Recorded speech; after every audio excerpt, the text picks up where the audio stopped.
Shalom, Bapak Ibu Saudara yang kekasih di dalam Tuhan Yesus. Puji Tuhan, pagi hari ini kita bersyukur kita akan mendengarkan firman Tuhan di pagi hari ini.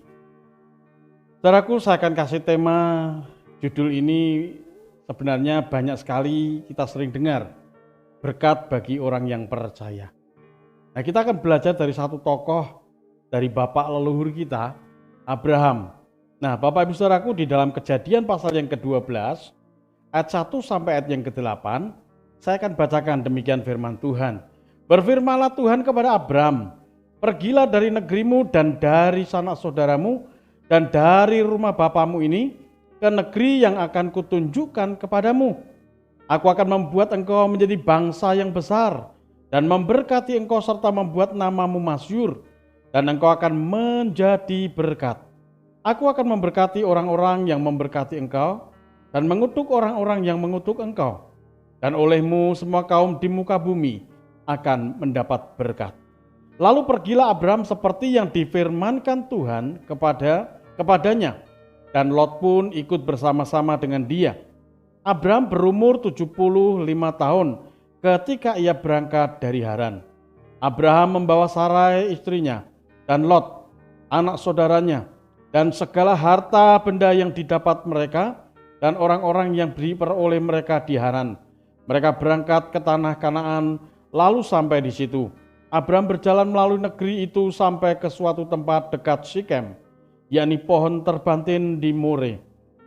Waktu itu orang Kanaan diam di negeri itu. Ketika itu Tuhan menampakkan diri kepada Abraham dan berfirman, Aku akan memberkati negeri ini kepada keturunanmu. Maka didirikannya di situ mezbah bagi Tuhan yang telah menampakkan diri kepadanya. Kemudian ia pindah dari situ ke pegunungan di sebelah timur Betel. Ia memasang kemahnya dengan Betel dan di sebelah barat dan Ai di sebelah timur. Ia mendirikan di situ mezbah bagi Tuhan dan memanggil nama Tuhan. Baik saudaraku yang kekasih, di sini kita bisa melihat janji Tuhan kepada bapak leluhur kita, Abraham. Saudaraku, janji Tuhan memang Tuhan ingin memberkati Abraham dengan berkat yang luar biasa. Dan Tuhan kalau sudah berjanji ya pastilah Tuhan akan menepati. Nah, tapi kita di sini kita akan belajar bagaimana Abraham bisa mendapatkan satu kasih karunia yang luar biasa sehingga Tuhan memberikan fokus berkatnya kepada Abraham, saudaraku. Padahal kalau kita lihat, Abraham ini tinggal di satu negeri yang dimana penduduknya penuh dengan penyembahan berhala. Tapi di sini mata Tuhan tertuju kepada Abraham. Kenapa, saudaraku? Ternyata ada beberapa kriteria yang Abraham lakukan untuk Tuhan. Ada 3 perkara. Yang pertama, saudaraku, saya ingin bagi ayat yang pertama. Dikatakan ayat 1, berfirmanlah Tuhan kepada Abraham, pergilah dari negerimu dan dari sanak saudaramu dan dari rumah bapamu ini ke negeri yang akan kutunjukkan kepadamu. Jadi Tuhan menyuruh Abraham pergi keluar dari negerinya. Saudara, kalau kita perhatikan Abraham ini dia dilahirkan juga dari keturunan yang cukup terpandang, saudara.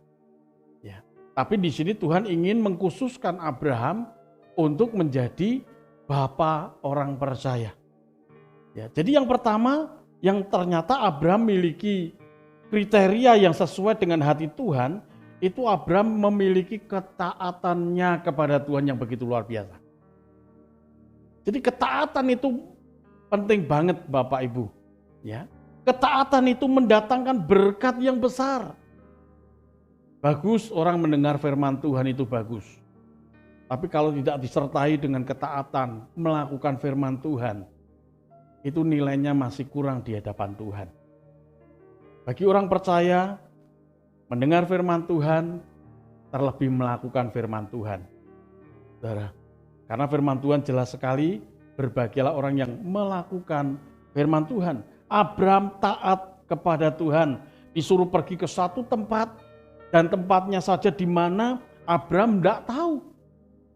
Tapi kita lihat ayat yang keempat apa yang dilakukan oleh Abraham. Nah ini bukti dari ketaatan Abraham, lalu pergilah Abraham seperti yang difirmankan Tuhan kepadanya.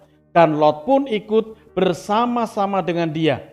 Abraham berumur 75 tahun ketika ia berangkat dari Haran. Kata-kata lalu pergilah Abraham itu membuktikan bahwa ketaatan Abraham itu begitu luar biasa kepada Tuhan. Tidak hanya percaya saja, tidak hanya beriman saja kepada Tuhan. Makanya ketaatan itulah mencerminkan bentuk dari iman seseorang. Dengan kita mempercayai Tuhan dan taat melakukan apa yang Tuhan perintahkan, itu bukti bahwa orang itu orang yang beriman kepada Tuhan. Tidak mudah loh Bapak Ibu Saudara, pergi ke satu tempat, belum tahu ujungnya di mana, belum tahu bentuknya apa negeri itu, di mana tempatnya, tidak tahu. Tapi Abraham berkata, lalu pergilah Abraham seperti yang difirmankan Tuhan. Kenapa Abraham taat? Karena Abraham mengerti yang menyuruh itu Allah yang hidup, Allah yang membimbing, Allah yang memimpin, dan Allah yang menyertai. Ya.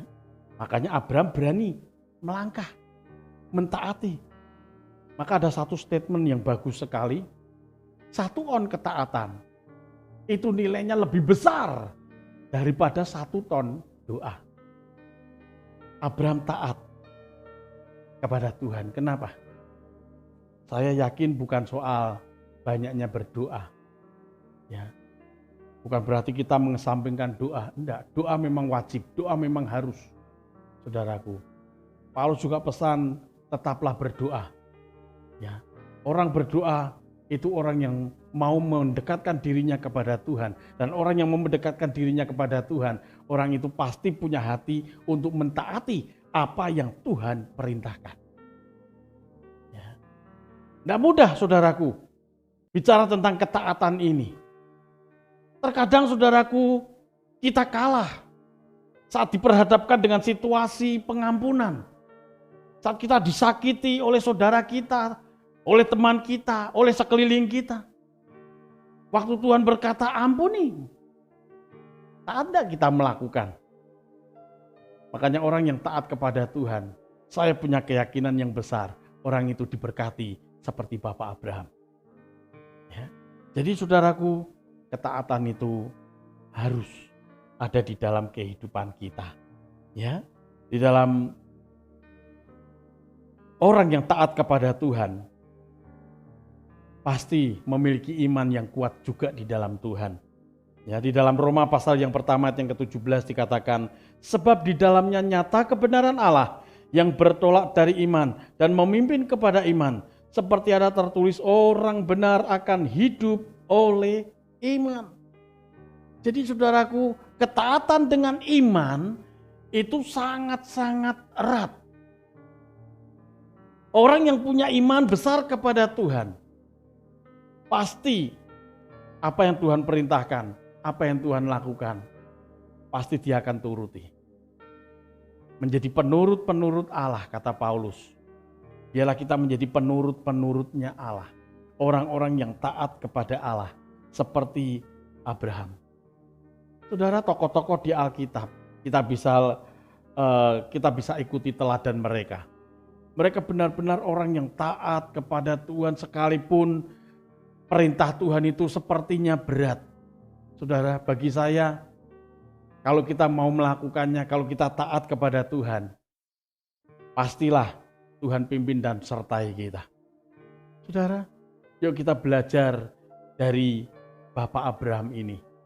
Memiliki nilai ketaatan yang baik. Memiliki nilai ketaatan yang besar kepada Tuhan. Makanya dia dipilih untuk menjadi Bapak orang percaya. Yang kedua, saudaraku. Yang kedua, saya bacakan di dalam Kejadian pasal yang ke-13. Ini karakter Abraham. Ini integritas Abraham. Ini sifat Abraham yang begitu luar biasa mengenai persaudaraan. Ya, Kejadian pasal yang ke-13 ayat yang ke-7 sampai ayat yang ke-9. Firman Tuhan berkata, karena itu terjadilah perkelahian antara para gembala Abraham dan para gembala Lot. Maka itu orang Kanaan dan orang Feris diam di negeri itu. Maka berkatalah Abraham kepada Lot, janganlah kiranya ada perkelahian antara aku dan engkau, dan antara para gembalaku dan para gembalamu, sebab kita ini kerabat. Bukankah seluruh negeri ini terbuka untuk engkau? Baiklah, pisahkan dirimu daripadaku. Jika engkau ke kiri, maka aku ke kanan. Jika engkau ke kanan, maka aku yang ke kiri. Saudaraku, dari sini kita bisa melihat satu karakter Abraham, satu sifat dari Abraham, menghindari perselisihan, menghindari pertengkaran. Abraham lebih memilih mengalah daripada bertengkar dengan saudara atau kerabatnya. Saudaraku, inilah satu sifat dari Abraham yang begitu luar biasa. Ini yang perlu kita contoh, saudaraku. Kerap kali manusia dikuasai oleh rasa egois yang tinggi. Merasa benar, merasa hebat, merasa baik, merasa pokoknya semua itu aku yang bagus. Saudaraku, tapi dari pernyataan ini loh yang saya senang, saudaraku, di ayat yang ke-8 ini. Maka berkatalah Abraham kepada Lot, janganlah kiranya ada perkelahian antara aku dan engkau. Hindari perselisihan, hindari pertengkaran. Saudara, lebih baik mengalah. Mengalah bukan berarti kalah. Pagi hari ini saya ingin sampaikan buat Bapak Ibu Saudara, ya, miliki hati yang lapang untuk bisa mengalah. Tidak mudah, saudaraku. Terkadang orang yang ngalah terus sepertinya kayak dijadikan keset. Terkadang sepertinya kayak rasanya diinjak-injak. Saudaraku, saya mau katakan pagi hari ini, nilai Anda di hadapan Tuhan, Tuhan angkat 2 jempol. Kalau kita mau menghindari perselisihan, menghindari pertengkaran. Makanya Ibrani pasal yang ke-12, ayat yang ke-14, saudaraku, berusahalah hidup damai dengan semua orang. Saudaraku, ayat ini ada himbauan, berusahalah. Di terjemahan lain BIMK, saudaraku, berusahalah untuk hidup rukun. Nah, kerukunan. Orang bisa rukun kalau hatinya lapang dengan kemurahan. Ya, limpah dengan hati yang suka mengalah. Hati yang menghindari perselisihan, pertikaian, pertengkaran, kerukunan. Makanya tidak heran Mazmur 133 ayat 1 sampai ayat yang ketiga. Saudaraku, sungguh alangkah baiknya dan indahnya apabila saudara-saudara diam dengan rukun. Abraham tidak suka bertengkar, Abraham tidak suka berselisih paham dengan kerabatnya, dengan saudaranya. Karena dia punya hati yang lembut, mudah mengalah, suka mengalah. Makanya diberikan pilihan. Lot disuruh milih terlebih dahulu. Sebenarnya Abraham yang punya hak, dia yang paling tua. Dia tertua, kerabat yang tertua. Seharusnya yang memilih Abraham, tapi Abraham menyuruh Lot, silakan kamu pilih dulu. Kalau kamu ke kiri, aku yang ke kanan. Kalau kamu ke kanan, aku yang ke kiri. Itu satu sifat yang tidak mudah, Bapak Ibu Saudara. Tidak mudah memang. Tapi kalau hidup kita dipimpin oleh Tuhan, Galatia 5:25, dipimpin oleh Roh Tuhan, pasti bisa. M150 bisa. Ya, jadi saudaraku, miliki hati yang mudah mengalah. Hindari perselisihan, hindari pertengkaran. Yang ketiga, saudaraku, apa yang Abraham miliki? Apa yang Abraham lakukan sehingga Tuhan itu senang? Makanya Abraham diberkati Tuhan luar biasa. Di dalam ayat yang ke-7, itulah gaya hidup Abraham. Karena itu terjadilah ayat yang ke-8, maka berkatalah Abraham, Janganlah kiranya ada perkelahian antara aku dan engkau, dan antara para gembalaku dan para gembalamu, sebab kita ini kerabat. Saudaraku, kalau kita baca di Kejadian pasal yang ke-12, ayat yang ke-7. Ketika itu Tuhan menampakkan diri kepada Abraham dan berfirman, aku akan memberikan negeri ini kepada keturunanmu. Maka didirikannya di situ mezbah bagi Tuhan yang telah menampakkan diri kepadanya. Saudaraku, Abraham punya gaya hidup untuk membangun mezbah. Apa itu mezbah, saudaraku? Mezbah tempat korban bakaran. Untuk korban persembahan. Memberikan korban persembahan bagi Tuhan. Artinya Abraham suka membangun fellowship dengan Tuhan. Kalau dalam hidup ini suka membangun fellowship dengan Tuhan, saya percaya Bapak Ibu Saudara, Tuhan semakin cinta dengan kita. Tuhan semakin mengasihi kita seperti Bapak Abraham. Ya. 3 perkara ini saya ingin bagikan buat Bapak Ibu Saudara. 1 Korintus 6:17, firman Tuhan berkata, siapa yang mengikatkan dirinya kepada Tuhan menjadi satu roh dengan Allah. Allah ada di dalam hidup kita. Saat hati kita suka memberikan korban pujian, korban penyembahan. Saudaraku, dan Tuhan memang suka dipuji, Tuhan suka disembah. Makanya tidak heran Tuhan pilih Abraham. Saya juga rindu Tuhan pilih kita semua, karena kita punya ketaatan, punya hati yang mengalah, hindari persoalan dan perselisihan, pertengkaran, perkelahian. Dan yang ketiga, bicara tentang hubungan dengan Tuhan. Ya, pagi demi pagi, seperti hari ini, saudaraku, kita sedang membangun mezbah buat Tuhan. Membawa persembahan buat Tuhan di pagi hari. Mazmur pasal yang ke-5 ayat yang ketiga. Tuhan Yesus berkata, Tuhan datang di pagi hari dan mendengarkan doa kita. Jadi di pagi hari Tuhan mendengarkan doa kita. Tuhan Yesus memberkati. Mari kita akan berdoa bersama-sama. Biarlah hati yang seperti Abraham ini ada di dalam kehidupan kami ya Tuhan. Mampukan kami untuk kami menjadi penurut-penurut Allah. Menjadi orang yang taat kepada Tuhan. Menjadi orang yang senantiasa memiliki hati yang mau mengalah. Sehingga terhindar dari perkelahian, terhindar dari pertengkaran, terhindar dari perselisihan. Apalagi dengan kerabat kami, dengan saudara kami, dengan sahabat kami. Juga Tuhan, ajar kepada kami terus untuk kami bisa membangun hubungan yang lebih baik dengan Tuhan. Melalui korban-korban persembahan kami, pujian penyembahan kami di hadapan Tuhan, biar menjadi dupa yang harum. Terima kasih Bapa, berkati bangsa kami, Indonesia. Kami percaya Tuhan, bangsa kami ada dalam perlindungan Tuhan. Sehingga bangsa kami boleh melewati krisis-krisis yang seperti sekarang ini. Krisis ekonomi, krisis sakit penyakit. Semua Tuhan, COVID-19 sudah dihalau, sudah dihancurkan oleh kuasa Tuhan Yesus. Sehingga bangsa kami menjadi bangsa yang diberkati luar biasa. Terima kasih Bapak.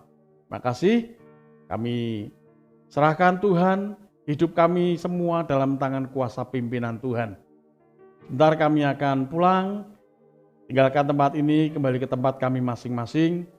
Kami arahkan Tuhan, kedua tangan kami angkat untuk menyambut berkat yang daripada Tuhan. Terimalah dan bawalah pulang berkat yang dari Allah Bapa, cinta kasih Tuhan Yesus Kristus, dan persekutuannya manis bersama dengan Roh Kudus yang selalu menyertai, memberkati kita dari sekarang sampai selama-lamanya. Di dalam nama Tuhan Yesus yang percaya, katakan amin. Tuhan Yesus memberkati.